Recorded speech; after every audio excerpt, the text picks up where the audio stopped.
Kenyo katungalangnya Yengjo Shakmatu ya le hapdeng ka jingin Tu ya kun tu ya le Tu prajeng kum jing te shaka thong Tu mare ngalak ngalak dang bandegi om sarang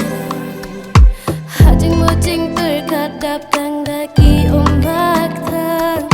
Mila basni donur kakili Timlano ya lawe pernangan yoi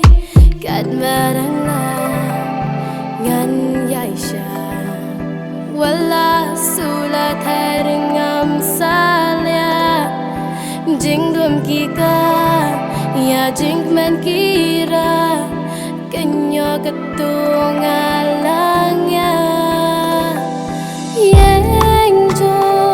Shakmatu ya le hapdeng ka jingin Tu ya kun tu ya le Tu prajeng kum jing te shaka thong Tu mare